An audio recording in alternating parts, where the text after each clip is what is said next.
संध्याकाळच्या कामांना सुरुवात झाली आहे आणि म्हटलं आता ताजं पाणी भरून घेऊया। रात्री भरूनच ठेवलेलं मी, पण आता गुरुवार आहे, नैवेद्याचं जेवण होतं, तर म्हटलं ताजं पाणी भरून घेऊ। कधी कधी काय होतं, जेव्हा वेळ असतो, मिस्टर जेव्हा ऑफिसला नाही जात, घरी असतात, तेव्हा मग ते भरून ठेवतात, मला हेल्प करतात कधीतरी, पण कधी जेव्हा नसतात तर मग मलाच आल्यानंतर सगळ्या गोष्टी कराव्या लागतात। तर आता चहा ठेवून घेतला त्यांच्यासाठी, कारण ते माझ्यासाठी थांबलेले असतात की ते मी आल्यानंतर त्यांना चहा बनवून देते।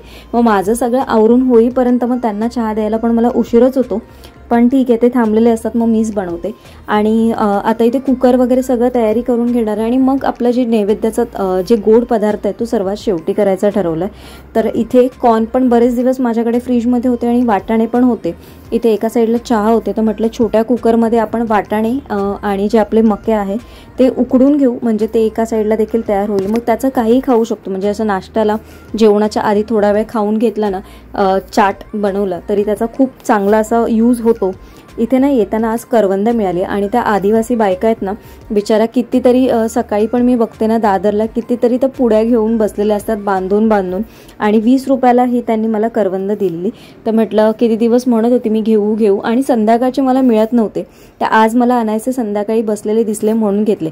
कारण ऑफिसला जेव्हा घेऊन जाते ना ट्रेनमध्ये, मग ते पोचेपर्यंत सगळं ऑलरेडी ना ते नरम असतात आणि ऑफिसमध्ये पोचेपर्यंत अजून नरम होऊन जातात, म्हणून म्हटलं आज येता येता दिसले म्हणून म्हटलं घेऊन ठेवूया। म्हणून त्याला ना थोडंसं मिठाच्या पाण्यात भिजत घातलंय, थोडा वेळ भिजत घालणार आहे। इथे मोठ्या कुकरची पण तयारी करून घेते, म्हणजे वरण भात तर आपला आज लागणारच आहे। तर माझी वाटी ठरलेली आहे, त्या वाटीनेच मी तांदूळ आणि डाळ घेते। मी ऑलरेडी माझ्या 1-2 व्हिडिओमध्ये मी माझं हे प्रमाण आहे ते ऑलरेडी सांगितलेलं आहे, तरी देखील मला बऱ्याच वेळा कमेंट येते, तर आता देखील तेच सांगते, माझी ही छोटी वाटी ठरलेली आहे, तर या वाटीनेच मी घेते। आणि जेव्हा मी डाळ बनवते तेव्हा असं काही नाही आहे की हीच डाळ वापरली पाहिजे किंवा ही नाही, पण शक्यतो मी तूर डाळ कमी घेते आणि मूग डाळच वापरते जास्त, कारण ती पचायला थोडी हलकी असते आणि तूर डाळ थोडी पचायला जड असते, त्याच्यामुळे संध्याकाळच्या वेळेस मग थोडंसं लाईट डाळच बरी पडते, म्हणून ते घेते मी। चला, एक काम झालंय, आता दुसरं कुकर पण लावून घ्यायचंय। तर नमस्कार, मी प्राजक्ता आणि आपल्या एका नवीन ब्लॉगमध्ये तुमच्या सगळ्यांचं खूप मनापासून स्वागत करते। आजचा ब्लॉग आहे आपला गुरुवारचा, आणि आज पण ना मला थोडासा उशीर झाला आणि बाकीचं सगळं आवरेपर्यंत ना अजून थोडा उशीर झाला। केस वगैरे पण मी धुतलेत, अजून सोडले नाहीत, कारण कामं खूप आहेत, नैवेद्याचं जेवण असतं, त्याच्यामुळे केस वगैरे आता असेच ठेवले, म्हटलं आता सगळं झाल्यानंतरच खोले। आणि यावेळेस मी प्रयत्न करणार आहे की कांदा लसूण, जसं मला सजेशन्स दिलेलं आपल्या ताईंनी, एका खूप छान असं सजेशन दिलेलं की तू एवढं छान स्वयंपाक बनवते पण नैवेद्याचं जेवण करशील तर कांदा लसूण वगैरे त्याच्यामध्ये घालू नकोस। तर आज तसंच जेवण करणार आहे, साधं सोपं आणि झटपट असं होणार। आज त्यातल्याच काही गोष्टी तुमच्याबरोबर शेअर देखील करायचं आहे। आणि अजून एक गोष्ट मला तुम्हाला विचारायची आहे, तर तुमचं आन्सर काय असेल मला नक्की कमेंट करून सांगा। मी इथे तुम्हाला विचारते, पण आन्सर कमेंटमध्ये सांगा काय आहे गोष्ट, त्याचा आन्सर मी तुम्हाला देणार नाहीये, तुमच्या कमेंट मार्फत मी सांगेन। तर कोंबडा की कोंबडी? सचिन, तुझं काय आन्सर आहे? कोंबडा। कोंबडा। याचा आन्सर काय असेल ते मी आता, तुमचं जर आन्सर आलं तर मी त्याच्या कमेंट खाली देईन तुम्हाला हे आन्सर। तर तुमच्याकडे असा गेम खेळला जायचा का लहानपणी? आमच्याकडे खूप खेळला जायचा, म्हणजे जेव्हा गावी जायचो तेव्हा करवंद तोडून पहिला प्रश्न असाच विचारायचा, कोंबडा की कोंबडी? तर आता माहिती नाही कोणाकोणाकडे हा गेम असा खेळला जायचा लहानपणी, आमच्याकडे तर खेळला जायचा। सचिन म्हणतो की त्यांच्याकडे तर अजिबात असं काही माहिती नव्हतं आणि त्याला माहिती पण नाहीये। तशी करवंद खाण्यात खरंच ऍक्च्युली गावावरनं तोडण्यात जेव्हा जातो आणि ती तिथून तोडून खाण्यात जी मजा असते ना ती काही वेगळीच असते। माझ्याकडे एक व्हिडिओ आहे, म्हणजे जी क्लिप आहे ती मी ना व्हिडिओच्या शेवटी, सर्वात शेवटी तुम्हाला शेअर करेन, म्हणजे तुम्हाला बघायला मिळेल, कारण जुने ब्लॉग्स तुम्ही बघितलेले नाही आहेत जे गावी गेलेले 2 वर्षापूर्वीचे, तर तिथे आम्ही करवंद तोडत होतो, तर तो ब्लॉग म्हणजे क्लिप माझ्याकडे आहे, ती या ब्लॉगच्या शेवटी मी नक्की जॉईन करेन, तुम्ही नक्की बघा। तर आज ना मी काय म्हणते की आज स्पेशल असं करायचं, माझे ना आंबा केशर मोदक करायचे राहून गेलेले, त्याच आंबा केशर मोदक नाही करणार आहे, पण आंबे पण आहेत आपले, तर मी करंजा करणार आहे, आंबा केशर करंजाच्या करायचा विचार आहे। पण कसं होतंय, थोडासा विचार करते गव्हाच्या पिठाच्या करू की मग उकडीच्या करू, तर काय असा विचार अजून ठरवला नाही। आता ब्लॉग मध्ये तुम्हाला बघायला मिळेल की मी कुठल्या पद्धतीने आणि काय वापरून, म्हणजे गव्हाच्या पिठाच्या उकडीच्या केलेल्या आहेत की तांदळाच्या पिठाच्या उकडीच्या केलेल्या आहेत। तर बाकीचं पण दुसरं कुकर मी रेडी करून ठेवलंय, एका कुकरमध्ये वाटाणे लावून घेतले, कॉर्न होते बरेच दिवस, कारण ते खाल्लेलं झालंच नाही, मग त्याची पण भजी करून टाकते. तर ते पण उकडून घेतले, ते छोट्या कुकरमध्ये घेतलं आणि मोठ्या कुकरमध्ये मी तयारी केली डाळ आणि वरण भाताची, ती करणार आहे. पण सर्वात आधी आता पहिलं पीठ मळून घेते आणि मग आपल्या बाकीच्या कामांना सुरुवात करते. चला तर मग. तर सर्वात आधी आपण सारण तयार करून घेऊया. सारण तयार करण्यासाठी मी इथे थोडासा एक खसखस घेतलेला आहे आणि खसखस ना गरम करून घेणार आहे. तो तडतडायला लागला ना की मग आपण याच्यामध्ये थोडासा अर्धा चमचा तूप टाकणार आहे आणि जे गूळ आणि खोबरं एकत्र करून मी एका साईडला ठेवलंय आणि मग ते ओतून घेणार आहे आणि ते वितळून घेणार आहे. जेव्हा आपलं गूळ आणि खोबरं एकजीव होईल, छानपैकी वितळेल, त्याच्यानंतर मग आपण ह्याच्यामध्ये मँगोची प्युरी किंवा जो तुम्ही रस केला असेल, जे काही असेल ते तुम्ही तुमच्या आवडीनुसार तुम्ही टाका. पण एक अर्धी वाटी खूप होते, कारण मग गूळ थोडंसं कमी टाका आणि मँगोचा फ्लेवर खूप चांगला लागला पाहिजे. त्याच्यामुळे आंब्यामध्ये ऑलरेडी गोडावा असतो, तर छानपैकी ना त्याला पूर्णपणे सुकवून घ्यायचं, कारण मग आंबा टाकला ना की त्याला थोडासा पातळपणा येतो. तर तसं होऊ नये म्हणून छानपैकी तो सुकवून घ्यायचा. थोडीशी उतरताना वेलची पावडर टाका आणि याचा फ्लेवर ना खरंच खूप सुंदर असं सारण तयार होतं. आता उकड काढायचे. उकड काढण्यासाठी या मेजरिंगच्या पेल्यानेच मी 1 पेला पाणी घेतलेलं आहे. पाणी गरम करत ठेवलंय. त्याच्यामध्ये थोडंसं तेल, थोडंसं मीठ आणि तुम्हाला जर तूप टाकायचं असेल तर तुम्ही तूप देखील टाकू शकता किंवा तेल देखील टाकू शकता. आता पाण्यात थोडंसं गरम झालं ना की मग आपण याच्यामध्ये केशराच्या काड्या टाकणार आहेत. हे ऑप्शनल आहे, पण आपल्याला केशर आंबा मोदक करायचा आहे म्हणून मग मी हे टाकलेत. आणि हलका असा पिवळसर जो रंग येतो ना तो खूप सुंदर असा वाटतो. आणि 1 पेल्याला मी 1 पेला तांदळाचं पीठ घेतलेलं आहे. हे नॉर्मल तांदळाचं पीठ आहे, जे माझ्याकडे घरी ऑलरेडी केलेलं असतं आणि मी घरघंटीवरूनच दळून आणते. 1 किलो 2 किलो जसं द्याल तसं छानपैकी आपण सांगायचं भाकरीचं किंवा मोदकाचं मला पीठ हवंय, तर ते छान असे काढून देतात. ते आता सारण आपण थंड करण्यासाठी ठेवून दिलंय आणि त्याचबरोबर आपली उकड पण थंड झाली पाहिजे, दोन्ही पण थंड करण्यासाठी ठेवून दिलंय. तोपर्यंत मी इथे काय केलंय, जे पान घेऊन आलेली, पान आता तुम्हाला माहिती आहे मी 2-3 वेळेस यूज केलं, गरे काढले, त्याच्यामध्ये पण केळीचं पान यूज झालं. पान माझं संपलेलं, तर ते घेऊन आली आणि ते छानपैकी धुवून घेतलंय.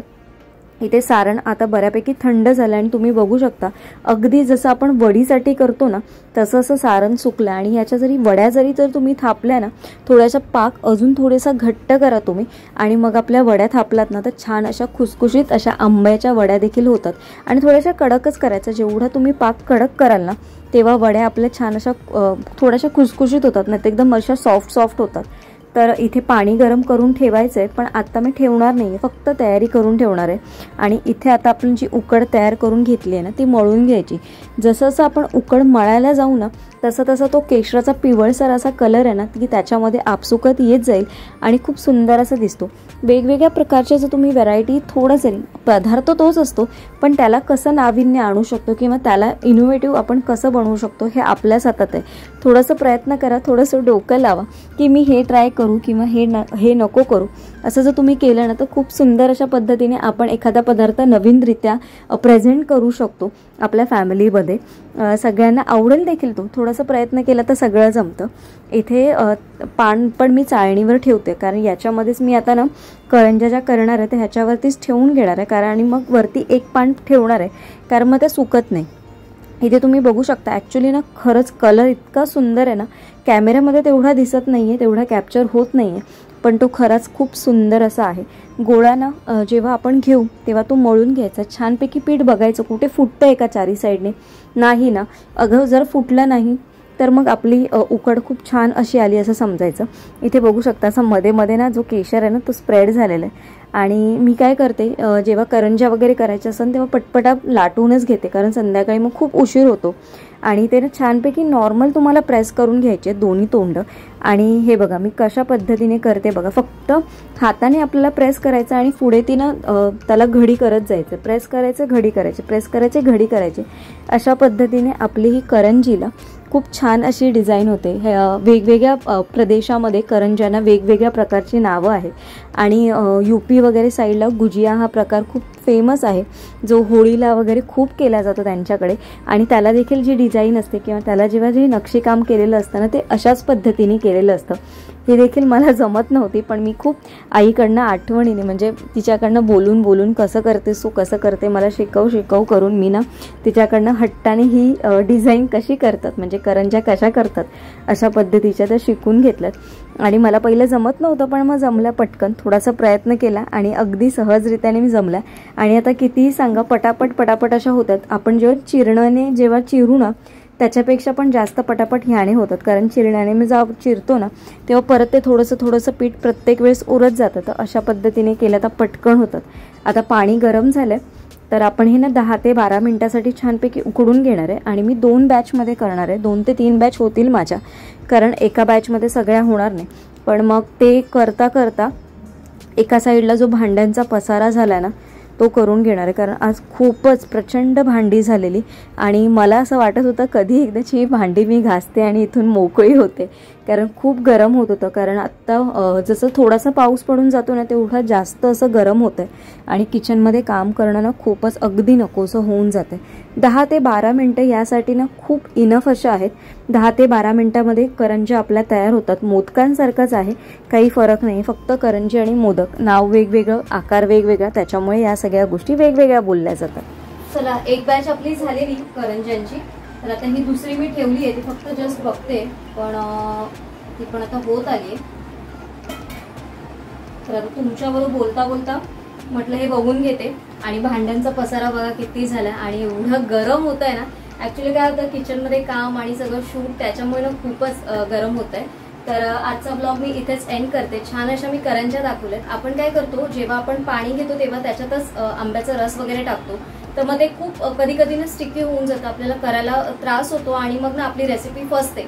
तर अशा पद्धतीने तुम्ही एकदा ही रेसिपी करून बघा, जोपर्यंत आंब्याचा सीझन आहे. आता जर आंब्याच्या सीझनमध्ये जर तुम्ही केली नाही तर तुम्हाला खरंच एकदा केली तर पुढच्या वेळेस तुम्हाला कळेल की पुढच्या वेळेस करताना काय चुकेल. तर अशा पद्धतीने एकदा करून बघा. मोदक देखील करू शकता, पण मी मोदक केलेले म्हणून म्हटलं की यावेळेस करंज्या करूया. प्रत्येक दर गुरुवारी काहीतरी वेगवेगळे करण्याचा प्रयत्न करत असतो, त्याचबरोबर ते तुमच्याबरोबर शेअर करण्याचा देखील प्रयत्न असतो. आजचा ब्लॉग मी इथेच एंड करते. आय होप तुम्हाला आजचा ब्लॉग आवडला असेल.